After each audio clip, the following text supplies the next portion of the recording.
The footman's voice, a booming baritone that had announced earls and viscounts with the gravitas of a royal decree, cracked on the last two names. He faltered, his throat suddenly a desert. The silence that followed was more profound than any sound, a sudden void in the gilded ballroom of Beaumont House. 100 conversations, previously a low, humming tapestry of gossip and pleasantries, snagged and unraveled.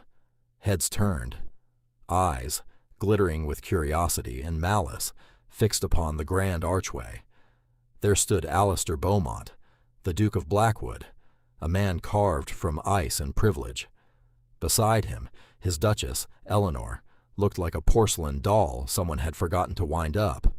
Her gown was a masterpiece of silver silk that shimmered under the chandeliers, but it seemed to wear her, not the other way around. Her face, a perfect oval of pale beauty, was utterly blank. Alistair felt a familiar surge of irritation. She was doing it again, retreating into that silent, unbreachable fortress where he could not follow. He had bought her the gown, the diamonds that glittered at her throat, provided the very stage upon which she now stood, and in return she gave him this beautiful, infuriating emptiness.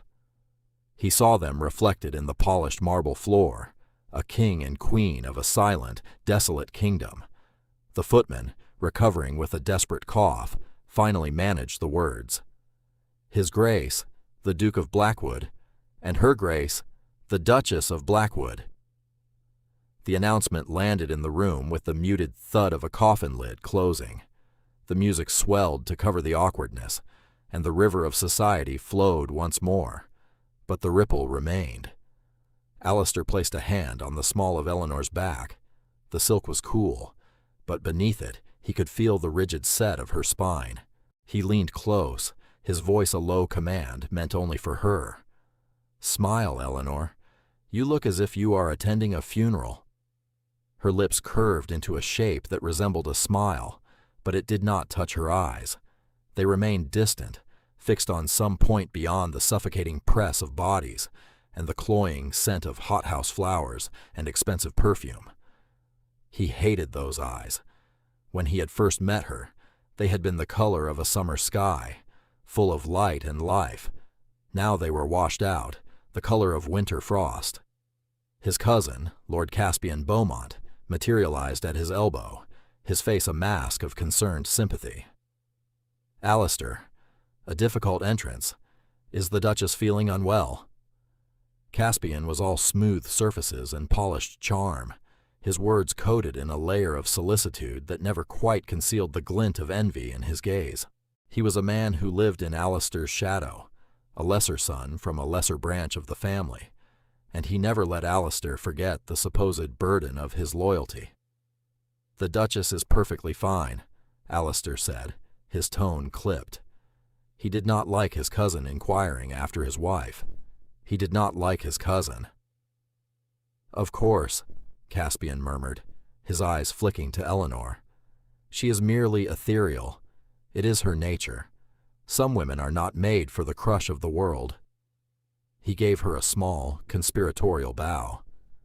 "Your Grace, you are a vision." Eleanor inclined her head, the movement slight and automatic. She felt the weight of Alistair's hand on her back, a proprietary pressure that was both a claim and a warning. She felt Caspian's gaze, which was somehow both oily and sharp, sliding over her. She felt the press of 1,000 other eyes, judging the cut of her gown, the luster of her pearls, the authenticity of her smile. She was drowning in it, a slow, suffocating descent into a sea of silk and whispers. The evening wore on, a torturous parade of meaningless conversations. Alistair moved through the crowd like a galleon in full sail, parting the lesser vessels of society with the sheer force of his title.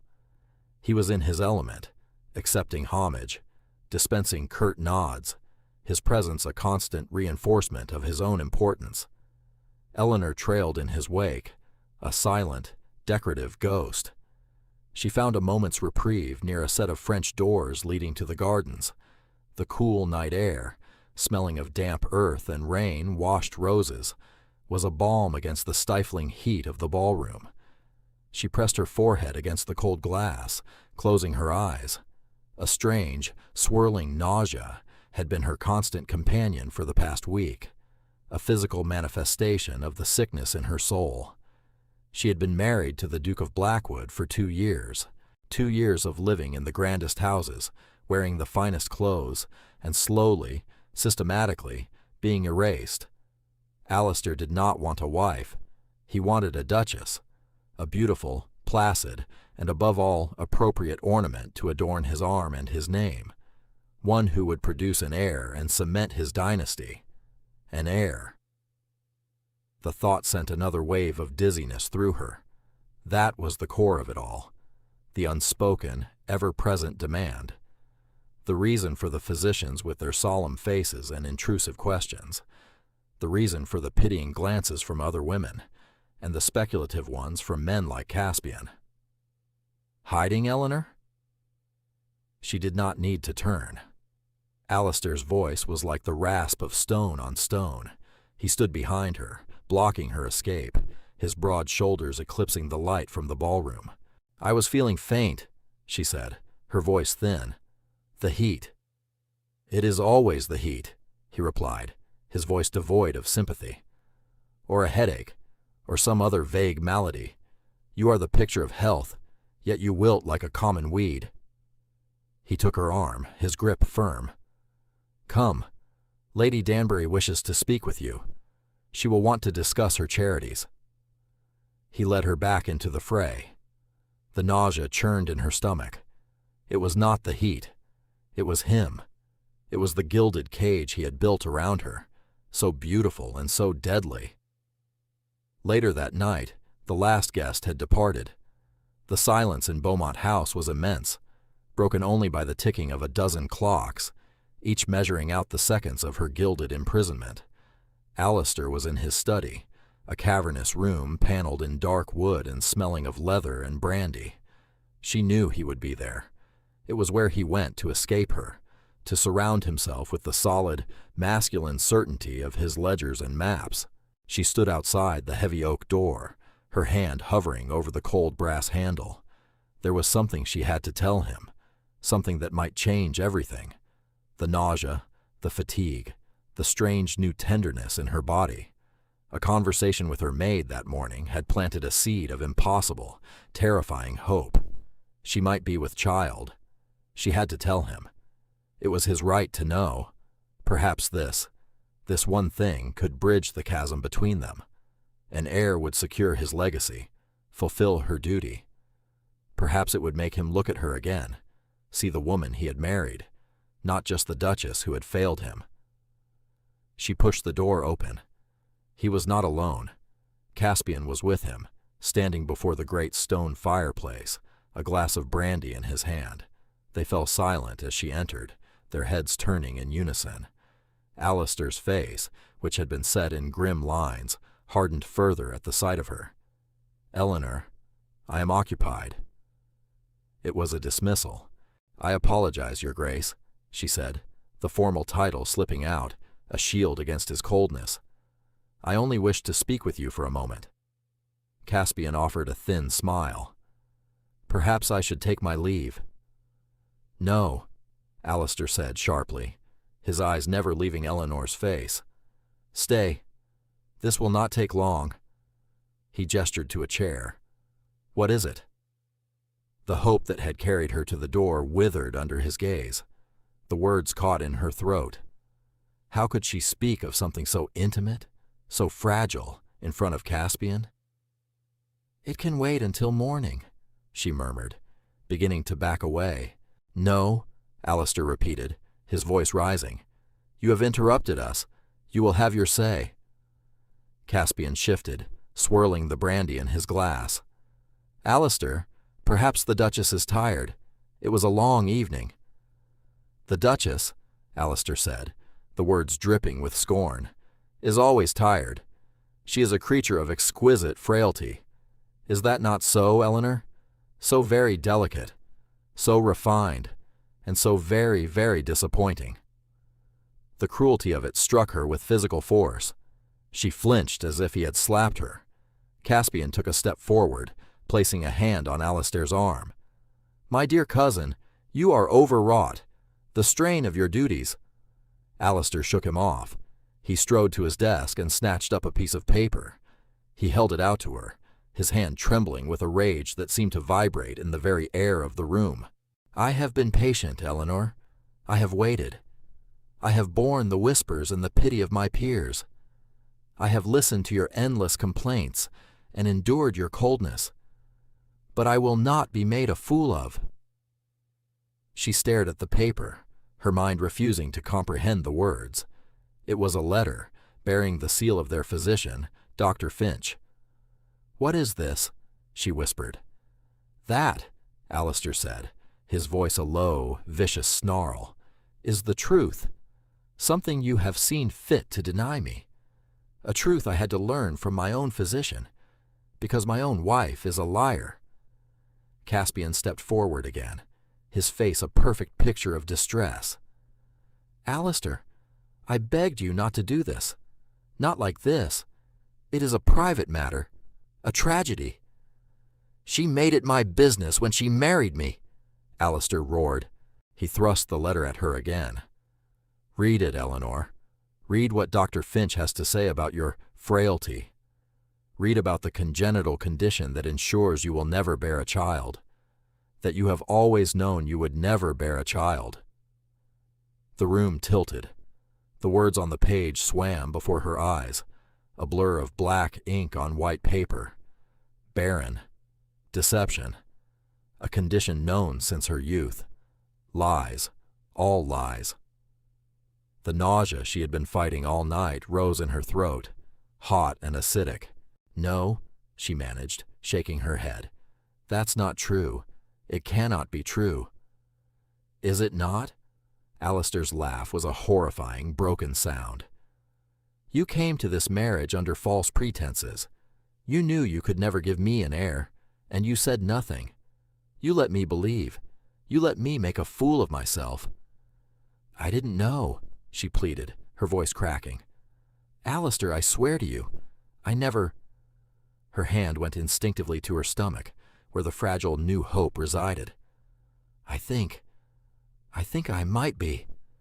"Enough," he bellowed, his face contorted with disgust. "Do not add to your lies. I see you for what you are, a beautiful, empty vessel, a fraud." Caspian looked from Alistair's furious face to her stricken one. "This is a disaster," he breathed. "The scandal—" "There will be no scandal," Alistair said, his voice dropping to a deadly calm. "The Duchess is unwell. She requires rest, a long rest in the country, away from the pressures of society." He looked at her, but it was like being stared at by a stranger. The man she had married, the man she had once, however foolishly, hoped to love, was gone. In his place was this cold, cruel monster. "You will leave for Blackwood Manor in the morning.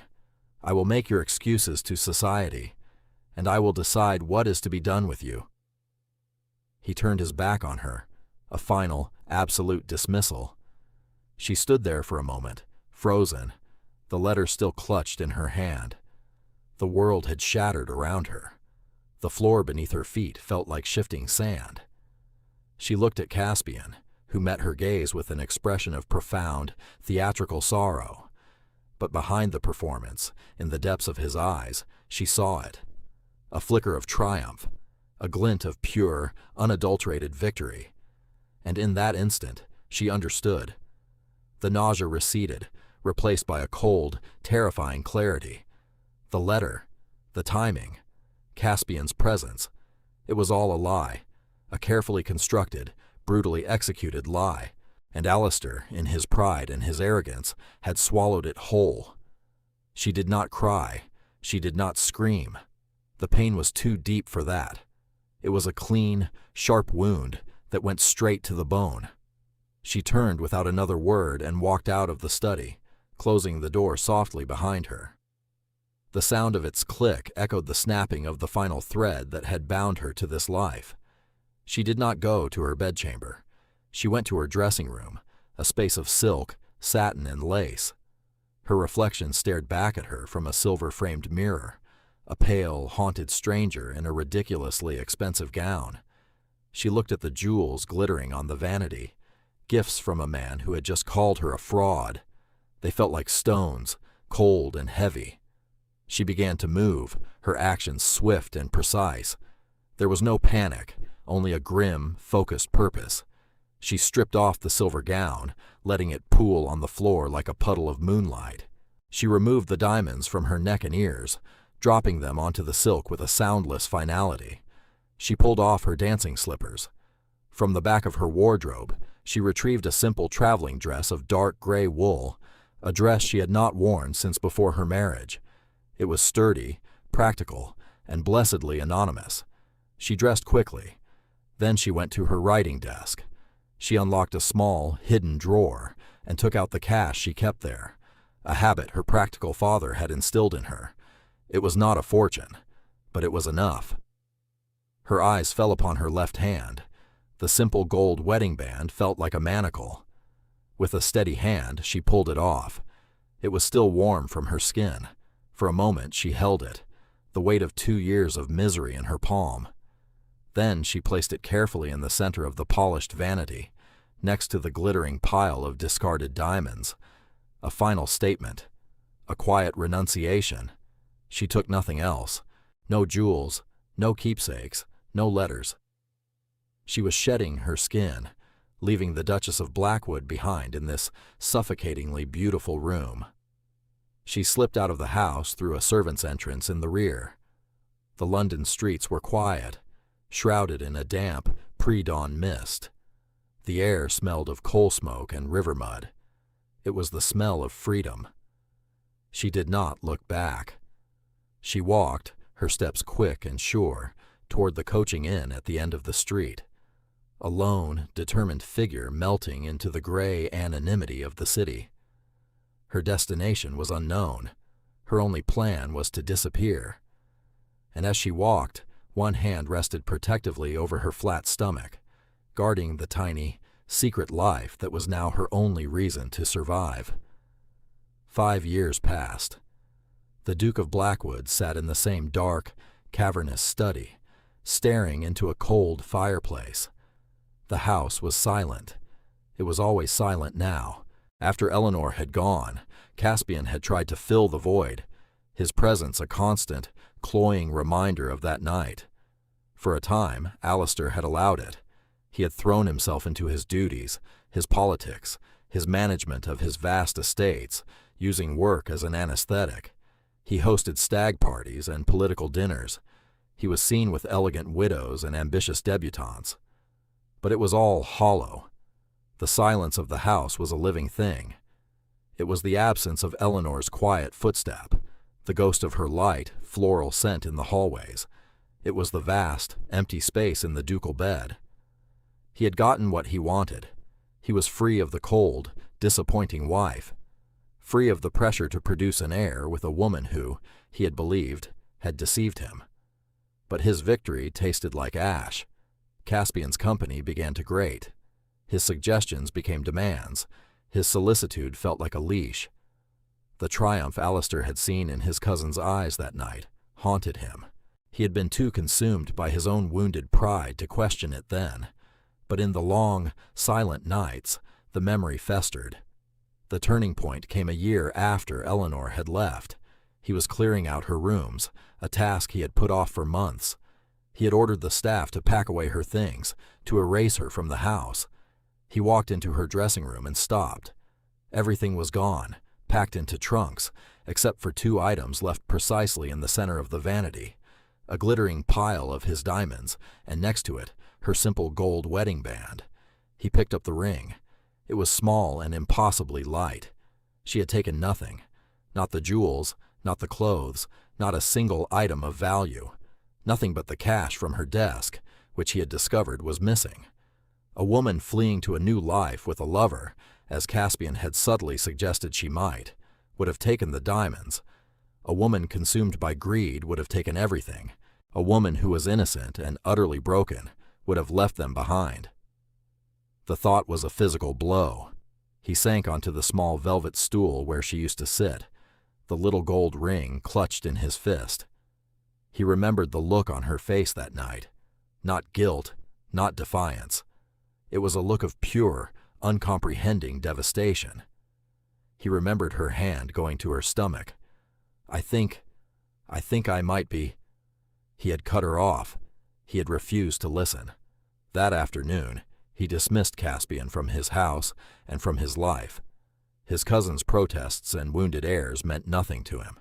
He saw the greed and the manipulation clearly now, stripped of its charming veneer. Then he hired a man, a discreet, relentless investigator named Hobbs. His instructions were simple: find Dr. Finch, and find out what had happened to the Duchess of Blackwood. It took Hobbs nearly 4 years. Dr. Finch had conveniently retired to the continent on a generous new income. It took time and a great deal of money to track him down to a shabby villa in Italy, where he was slowly drinking himself to death. Under pressure, his story crumbled. He confessed everything. The letter was a forgery. The diagnosis was a lie. He had been paid a fortune by Lord Caspian Beaumont to ruin the Duchess. Caspian's motive was simple. With Alistair's marriage destroyed and no legitimate heir, his own branch of the family was one step closer to the Blackwood title and fortune. Hobbs's final report lay on Alistair's desk. It was a testament to his own monumental, unforgivable foolishness. He had not been betrayed by Eleanor. He had been the one who betrayed her. He had believed the lies because they had flattered his own arrogance and fed his resentment. He had destroyed his own life, his own happiness, out of sheer, blind pride. The report contained one other piece of information. After years of searching, Hobbs had finally found a trace of her. A woman matching her description, calling herself Ellen, had worked for a time at a bakery in York, then vanished.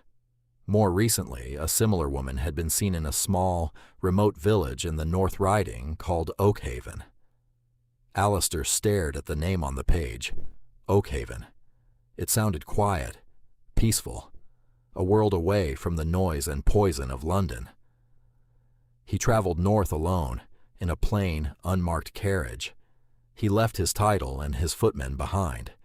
He was not a duke on a mission of command. He was a penitent on a pilgrimage. Oakhaven was nestled in a green valley, a cluster of stone cottages around a small church and a single inn. The air smelled of wood smoke and damp earth. It was a place where time seemed to move more slowly. He found the inn, the weary traveler, and took a room. The innkeeper was a stout, gray-haired woman named Mrs. Gable, with shrewd, kind eyes. He asked her if she knew a woman named Ellen. Ellen? Mrs., Gable said, polishing a glass. Aye, everyone knows Ellen. Lives in the little cottage at the end of the lane. Works for me, here and there. A good woman. Quiet. Keeps to herself. She paused, her eyes narrowing slightly. You're not family, are you? She never speaks of family. No, Alistair said, his throat tight. Not family. He walked down the lane she had indicated. His heart hammered against his ribs. What would he say? How could any words possibly atone for what he had done? He saw the cottage, a tiny stone dwelling with a thatched roof and a wisp of smoke curling from its chimney. A small vegetable patch was neatly tended in the front. And then he saw them. A woman was kneeling in the garden, her back to him. Her hair, the same pale gold he remembered, was pinned up simply. She wore a patched dress of brown wool, her sleeves rolled up to reveal strong, capable forearms. She was thinner than he remembered, and there was a new strength in the line of her shoulders, a resilience that had been absent in the fragile Duchess he had known. A child, a little boy of about 4 with a mop of unruly dark hair, was digging in the dirt beside her with a small stick. The boy laughed, a bright, clear sound that carried on the still air, and held up a worm for her inspection. The woman smiled, and the change in her face was so profound it stole Alistair's breath. It was a real smile, full of warmth and genuine love. a smile he had never, not once, seen her give to him. She looked happy. She looked whole. The little boy turned then, and his eyes, wide and curious, met Alistair's. They were his eyes, the same dark, stormy gray, an unmistakable inheritance of the Beaumont line. The world stopped. The air left Alistair's lungs. That night, her hand on her stomach. I think I might be. It was true. All of it. The lie he had believed, and the truth he had denied. He had a son who had been raised in a humble cottage by a mother he had cast out, a son who did not know he existed. Eleanor felt the sudden change in the atmosphere, the way the birdsong seemed to falter. She felt a gaze on her back, intense and familiar. She rose slowly, brushing the dirt from her hands, and turned. He stood at the end of the path, a ghost from another lifetime. He was dressed in simple traveler's clothes, but there was no mistaking the aristocratic set of his shoulders, the proud angle of his head. It was Alistair, older, his face etched with lines that had not been there before, but it was him. The blood drained from her face. The peaceful world she had so carefully built over 5 years crumbled into dust. "Mama?" the boy asked, sensing her sudden tension. "Who is that man?" Eleanor's protective instincts, honed by 5 years of solitary struggle, surged through her. She put a hand on her son's shoulder, pulling him slightly behind her. Her heart was a wild, terrified bird beating against the cage of her ribs. "He is no one, Thomas," she said, her voice low and steady, though it cost her everything to make it so. She looked at Alistair, and the gentle, happy woman from the garden vanished. In her place was a stranger with eyes as cold and hard as river stones. Alistair took a hesitant step forward, then another. He stopped a few feet away, his gaze fixed on the boy, who peered around his mother's skirts with a child's open curiosity. "Eleanor," he said, his voice raspy, as if he had not used it in years. "There is no Eleanor here," she replied, her tone flat and final. "My name is Ellen, and you are trespassing." The boy, Thomas, looked from the tall, sad man to his mother's rigid face. "Mama, he has your eyes," the boy said, his voice piping and clear. Then he looked again. "No, he has my eyes." The child's innocent, blunt observation was more damning than any accusation. It hung in the air between them, an irrefutable truth. Alistair's composure, so carefully maintained, finally broke. A sound, half sob, half groan, was torn from his throat. He took another step, his hand outstretched, not to her, but to the child. He is my son," Eleanor cut in, her voice like ice. "Mine. He has nothing to do with you." "He is my son too," Alistair whispered, the realization and the agony of it raw in his voice. "Eleanor, I know everything. The letter, Caspian, Dr. Finch. I know it was all a lie." For a moment, a flicker of the old, vulnerable Eleanor surfaced, a tremor of shock, but it was gone as quickly as it appeared, buried under 5 years of hardened resolve. "You know now," she said, her voice laced with a bitterness so profound it was almost calm. "How convenient for you. It took you 5 years to discover a truth I tried to tell you in 5 seconds. 5 years while I—" She stopped, unwilling to give him the satisfaction of knowing the depths of her struggle. The fear, the poverty, the lonely nights, the terror of giving birth alone with only a kind stranger to help her. "I was a fool," he said, his voice thick with self-loathing. "Arrogant, blind. There are no words to say how sorry I am." "You are right," she agreed, her gaze unwavering. "There are no words." She pulled her son closer. "We have nothing more to say to each other. Please leave." "I cannot," he said simply. "You can, and you will. This is my home. You have no right to be here." "I have the right of a father," he began, then stopped, seeing the fury that blazed in her eyes. "No, I have forfeited that right. But I will not leave this village. I will not leave him." He looked at Thomas, his expression a mixture of awe and unbearable pain. "I will not lose you both again." He turned then, before she could order him away again, and walked back up the lane, his shoulders slumped, not with the weight of his title, but with the crushing burden of his regret. Eleanor stood frozen, her hand still on Thomas's shoulder, watching him go. Her legs felt weak. She sank back down to her knees, not caring about the dirt on her dress. "Mama, are you sad?" Thomas asked, his small hand touching her cheek. She looked at her son, her beautiful, vibrant boy who was the center of her universe. He was the living, breathing proof of Alistair's cruelty and her own survival. She pulled him into her arms, burying her face in his soft, dark hair, and for the first time in 5 years, she allowed herself to weep, not for the love she had lost, but for the peace he had just shattered. Alistair did not leave Oakhaven. He remained at the inn, a strange, silent fixture in the small community. He did not act like a duke. He did not make demands. He paid Mrs. Gable handsomely for his room and board, and he spent his days in a state of quiet penance. The villagers watched him with suspicion. They were protective of Ellen and her boy. They saw the expensive, though plain, cut of his clothes, the unconscious authority in his bearing. They saw the way he watched the little cottage at the end of the lane with a haunted, hungry expression.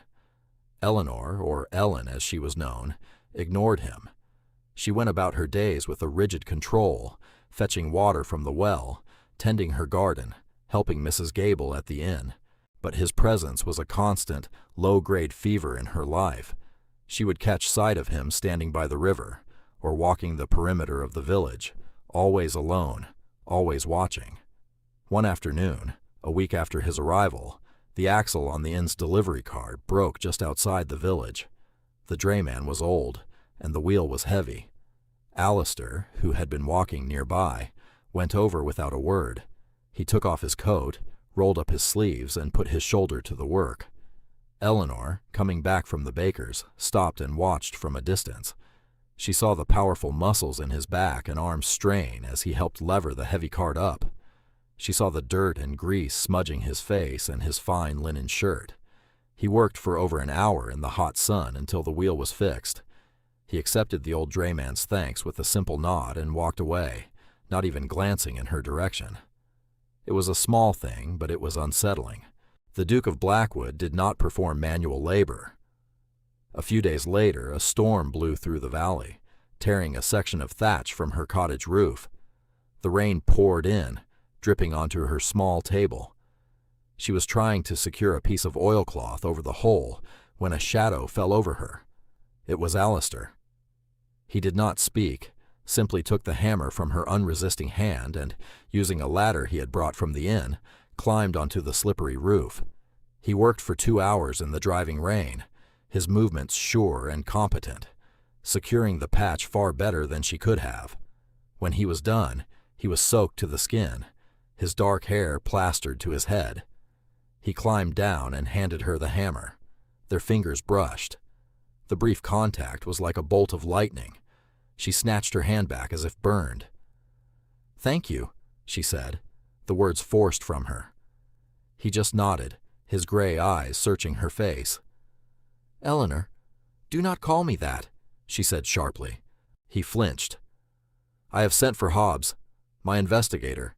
He is bringing proof, a sworn confession from Dr. Finch, bank records showing the payments from Caspian. He will be here in a few days." "I do not need your proof," she said coldly. "I have my son. He is all the proof I have ever needed." She turned and went inside, shutting the door firmly behind her.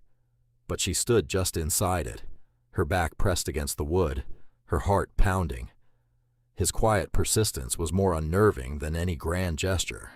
He was not trying to command her or buy her. He seemed to be trying to earn something. Her son, Thomas, was less immune to the stranger. Children have no patience for adult feuds. He saw the tall, sad man and was intrigued. One morning, while playing near the stream, Thomas slipped on a mossy rock and fell, cutting his knee. His wail of pain brought Eleanor running from the cottage, and Alistair from the shade of the willow tree where he had been watching. Alistair reached him first. He knelt in the mud, his movements swift and gentle. "Hush now, it's all right," he said, his voice a low, soothing rumble. He examined the cut with a surprising tenderness. "It's just a scrape. You are a brave lad." By the time Eleanor arrived, Alistair was tearing a strip from his own clean handkerchief to bandage the small wound. Thomas, his tears already subsiding, looked up at Alistair with wide, trusting eyes. Eleanor froze, watching the scene. The Duke of Blackwood, a man she had only ever known to be cold and imperious, kneeling in the mud, gently tending to their son. A wave of conflicting emotions washed over her. Resentment, fear, and something else, something she refused to name. "I have it from here," she said, her voice tight. Alistair looked up at her, his face unreadable. He finished tying the knot on the makeshift bandage and gave Thomas's shoulder a small pat. He rose to his feet, his trousers stained with mud. "Of course," he said quietly, and retreated. That night, Mrs. Gable spoke to her. They were cleaning up the inn's common room after the last of the locals had left. "He loves the boy," the older woman said, not looking at Eleanor but stacking pewter tankards with deliberate movements. Eleanor said nothing, scrubbing at a spot on the table with unnecessary force. "And he is breaking his own heart, trying to show you he is sorry," Mrs. Gable continued. "A man like that, a lord I'd wager, doesn't kneel in the mud for just anyone." "You do not know what he did," Eleanor said, her voice low and fierce. "No," Mrs. Gable agreed. "I don't. But I know what I see. I see a man living in hell, and I see a woman who is forgetting how to smile." She placed a gentle hand on Eleanor's arm. "Hate is a heavy stone to carry, my dear. Sooner or later, you have to set it down, or it will drown you." 2 days later, a carriage arrived, far finer than the one that had brought Alistair. A severe-looking man in city clothes stepped out. "Mr. Hobbs." Alistair requested to speak with her. He did not come to the cottage. He sent a note via Mrs. Gable, asking if she would meet him in the inn's private parlor. It was a gesture of respect for her home, her sanctuary. Reluctantly, she agreed. She entered the parlor to find him standing by the window with Hobbs. A sheaf of papers lay on the table. "Your Grace," Hobbs said, bowing his head. Eleanor did not correct him. "Hobbs," Alistair said, his voice formal. "Please present your findings." For the next hour, Eleanor listened in stunned silence as Hobbs laid out the entire conspiracy. He read Dr. Finch's signed and witnessed confession, a pathetic tale of greed and weakness. He produced bank ledgers showing the enormous sums of money transferred from Caspian's accounts to the doctors. He had even found 2 former servants from Caspian's household who testified that they had heard their master boasting of how he would soon unseat his arrogant cousin. The evidence was absolute, overwhelming. It was one thing to have known it in her heart, but to see the cold, hard proof of the malice that had destroyed her life was another. When Hobbs was finished, a heavy silence filled the room. "I have ruined him," Alistair said, his voice flat. "Caspian, I have instituted legal proceedings that will strip him of his lands and titles. He will be exiled. He will never trouble you, or anyone, again." Eleanor stared at the papers on the table. It was all there, her complete and total vindication, but she felt no triumph, only a vast, weary emptiness. "You have my apologies, Your Grace," Hobbs said to her, his tone sincere, "for my part in this intrusion." He bowed again and discreetly left the room, closing the door behind him. They were alone. "Do you believe me now?" Alistair asked, his voice barely a whisper. "I always believed I was innocent," she replied, her gaze still on the papers. "It was you who did not." He closed his eyes, the words striking him like a physical blow. "I know, and I will live with that for the rest of my life. Eleanor, I am not asking you to forgive me. God knows I have not earned that. I am begging, for a chance to atone." He reached into his coat and pulled out an object. It was her wedding band, the simple gold ring she had left on the vanity 5 years ago. He held it out to her in the palm of his hand. "I have carried this every day since you left," he said, his voice thick with emotion. "It was the only piece of you I had left, a reminder of what I threw away." She looked at the ring, then at his face. She saw the deep, genuine remorse in his eyes. She saw the exhaustion and the desperation. For the first time, she did not see the Duke of Blackwood. She saw Alistair, a broken man, humbled by his own catastrophic failure. "I cannot," she whispered, shaking her head. "I cannot be that woman again. The Duchess, living in that house. I am not her anymore." "I am not asking you to be," he said, his voice urgent. "I don't want her. I want you. Ellen. The woman who survived. The woman who raised our son with nothing but her own strength and courage. The woman who fixed her own roof and knelt in the dirt to plant a garden." His hand closed around the ring. "Come back with me, not as my Duchess, as my wife, my partner. We will live where you wish, at Blackwood, in London here. I do not care. I only care to be with you and with our son." He took a step closer. "Let me be a father to him, Eleanor. Do not punish him for my sins. He deserves to know who he is. He is the heir to a dukedom. He deserves more than a life of hiding and poverty." That struck home. She had thought she was protecting Thomas, but was she? Was she denying him his birthright out of her own pride, her own fear?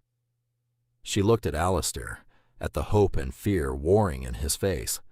The hate that Mrs. Gable had spoken of felt, for the first time, like an impossibly heavy burden. "If I agree," she said slowly, the words tasting strange on her tongue, "it will be on my terms." Relief, so profound it was almost painful, washed over his face. "Any terms," he breathed. "Anything." "We will stay here, for now," she said. "You will get to know your son, as a man, not as a duke. He will know you as his father, and I will get to know you again." It was not forgiveness, not yet, but it was a beginning, a fragile, tentative truce. He nodded, not daring to push for more. He understood. Grand gestures would not work here. This would be a peace built slowly, moment by moment, truth by truth. The weeks that followed were a strange, delicate dance. Alistair stayed at the inn, but he spent his days near the cottage. He taught Thomas how to skip stones on the river. He carved him a small bird from a piece of wood, his large hands surprisingly deft. He did not try to shower the boy with gifts, but gave him his time, his patient attention. Eleanor watched. She saw the way Thomas's face lit up when Alistair appeared. She saw the natural, easy affection that grew between father and son, and she saw the change in Alistair. The arrogant Duke was gone, replaced by a quiet, thoughtful man who listened more than he spoke. He would talk to her, not about the past, but about the present. He would ask about her garden, about the books she read, about her day. He was courting her, she realized, with a respect and tenderness he had never shown her in their first life together. One evening he came to her door. "Walk with me?" he asked. She hesitated, then nodded. They walked down the lane as twilight settled over the valley, the air cool and sweet. They didn't speak for a long time. "I used to hate the silence in my house," he said finally, his voice low. "Now I realize it was just the echo of my own emptiness. This silence," he gestured to the peaceful valley, "is different. It's full of life." She looked at him. Why did you marry me, Alistair? The question surprised him. He stopped walking and turned to face her. Because you were beautiful, he admitted, his honesty stark. Because your family was impeccable. Because you were the perfect choice for a duchess. All the wrong reasons. And now? She pressed. Now, he said, his gray eyes intense in the fading light. I see the woman I should have married.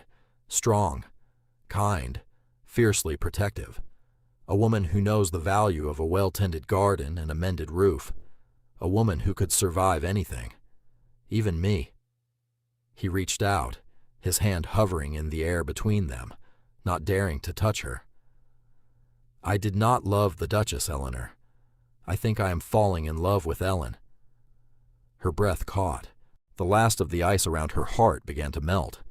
They returned to Blackwood Manor 3 months later.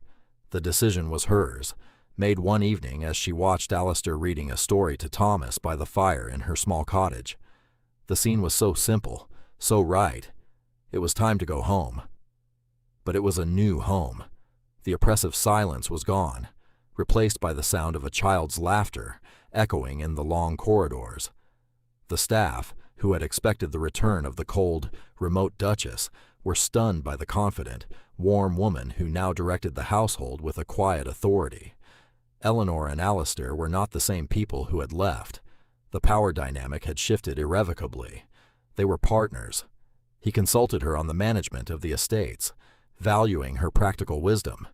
She, in turn, began to use her position not as a cage, but as a tool. Together, they established a school in the local village and charities for abandoned women. Funded by the sale of a spectacular diamond necklace Eleanor no longer wanted. One evening, a year after their return, they were standing on the terrace, watching the sun set over the rolling hills of the Blackwood estate. Thomas was asleep upstairs.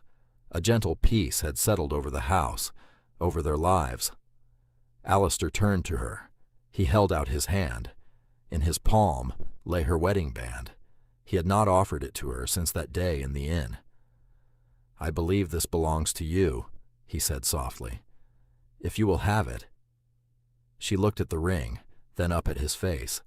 The love and respect in his eyes were real, earned through a year of patient, consistent devotion. This was not the arrogant duke demanding his due. This was her husband, her friend, asking for her heart. She smiled, a real, genuine smile that reached her eyes and made them shine like the summer sky he remembered. Yes, she said, holding out her hand. I will. He slipped the simple gold band onto her finger. It felt different this time. Not a manacle, but a promise.